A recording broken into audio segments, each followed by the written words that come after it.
Report, we're going to talk about traumatic brain injuries. Now, at this time, those with TBIs may encounter, well, an awful lot of social situations they may have trouble coping with and can't explain to people why they're having trouble. Well, to help, a young Clearwater man with a brain injury himself created a project called Handle with Love. We sat down with him to learn more about it. Joining me right now is a friend of mine, Greg Costa. I used to coach soccer years ago, and Greg was one of my players. Thank you for joining us right now. We are here to talk about traumatic brain injury, something that affects an awful lot of people, sometimes goes undiagnosed. So how did this happen to you? I know that through domestic violence, I mean, you were almost killed, right?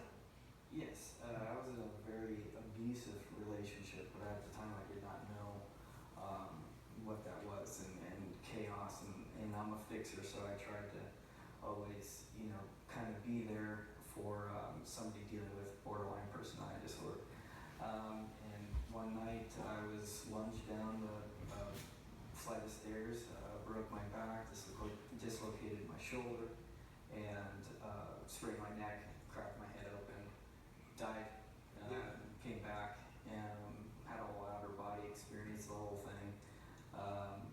And then it was off to recovery. Unfortunately, at the time, it was undiagnosed. I left the hospital actually within 3 hours. And so many survivors are in that same predicament where it goes undiagnosed. So by the time I was diagnosed, and the doctors said he saw the cyst in my brain, everything came out. He's like, well, you have a TBI. And my parents and I, what is TBI? I have no idea. Right. You had severe whiplash. I didn't ride a roller coaster. Why? What are you talking about? And he was explaining what whiplash was, and just the whole, and because of the fall, it messed up, my whole body. So now, you're a professional drummer too, so as a result of this injury, which as you said went undiagnosed, which is very, very common, folks. So can you play drums anymore? Only for myself. I can. It's very hard because it's the love of my life. Yeah. And in terms of what is been damaged, in terms of, you're wearing your hat and your glasses, I know you have sunglasses, because you say that one of the things you discovered was those kind of things are now too bright that your brain can't process it. Yeah, the light and noise sensitivity is debilitating for me.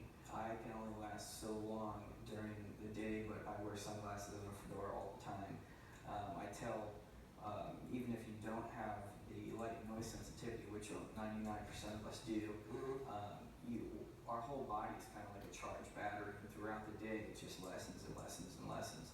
So you really have to, if you're not wearing, like if I'm not wearing my sunglasses now, it's just draining that battery more. Yeah. And now, you didn't just settle back and say, okay, I've got a traumatic brain injury. And this is when I got interested in this, and folks, is you have an organization called Handle with Love.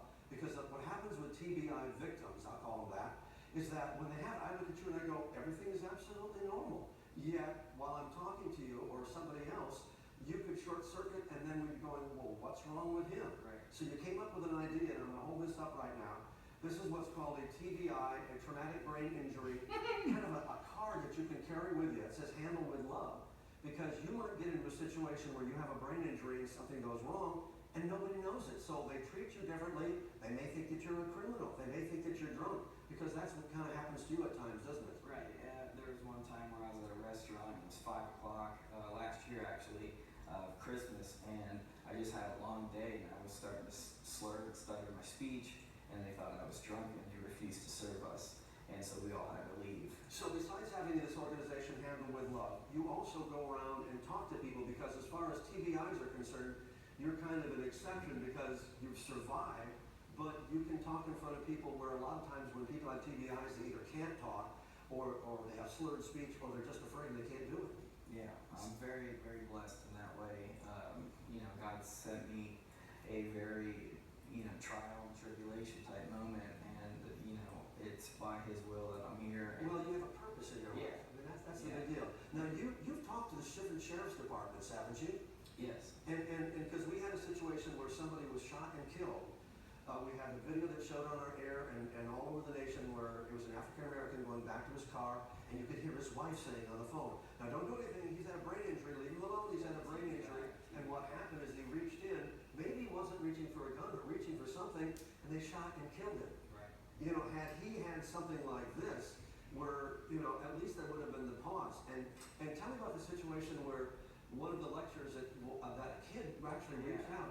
I gave a lecture a couple weeks ago at Largo PD with all the surrounding county sheriff and police officers and troopers. And so a week, not even a week later, a few days later, I got a email from one of the sheriffs, and she was in a situation where a child reached for her taser, yeah. And what happens with TBI survivors, there's a lot of, you know, groping or a lot of things because your brain goes back to being a child.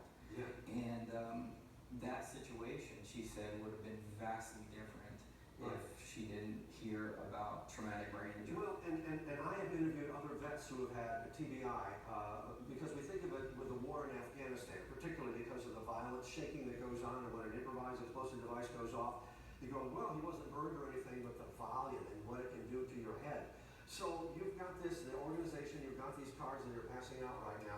What's your ultimate goal? If you could put a magic wand on this thing and say, okay, this is what I want to accomplish. Well, Handle with Love, I created it for, you know, the traumatic brain injury identification card that saves lives. Yeah. It's so important, and I want every survivor to be able to have one of those. Some survivors can't even afford $25. Yeah. So on the website, I have, you know, a link where people can go donate to help survivors.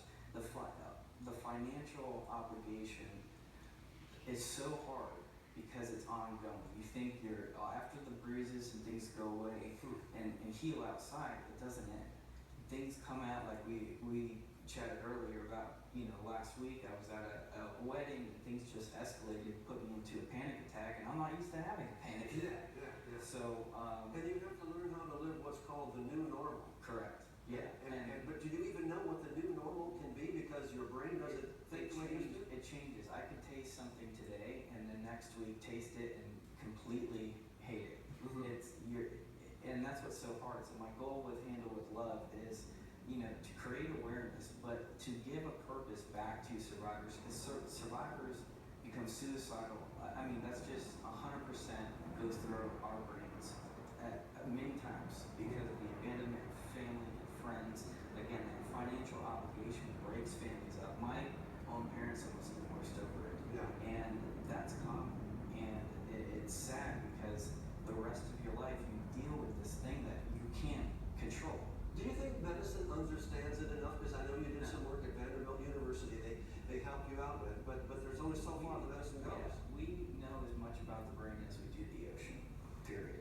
That's it. Yeah.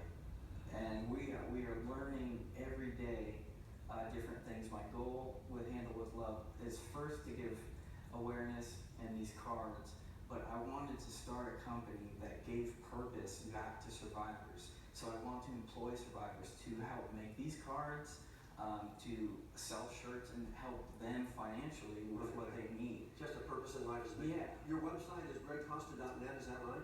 That's my website. The Handle with Love website is handlewithlovetbi.com. Okay, handlewithlovetbi.com. Folks, and again, if you know anybody that's had a stroke or has had a traumatic brain injury that was caused by a fall or a car accident or something, go to that website, and I think you're going to find this stuff to be very helpful. I think it's a great idea. I know 3 or 4 people right now that will benefit greatly from that. And there is one thing, if you go to the resource page on there, that has been, there's an article that says, you know, everything a survivor wants you to know. Okay, so that's good. Yeah, National Geographic did an amazing thing with some veterans on how they felt, and they painted the pictures of how they feel every day. Oh boy, yeah. So folks, go to the resource page, and Greg, thank you for coming by. It's good to see you, brother. Thank you.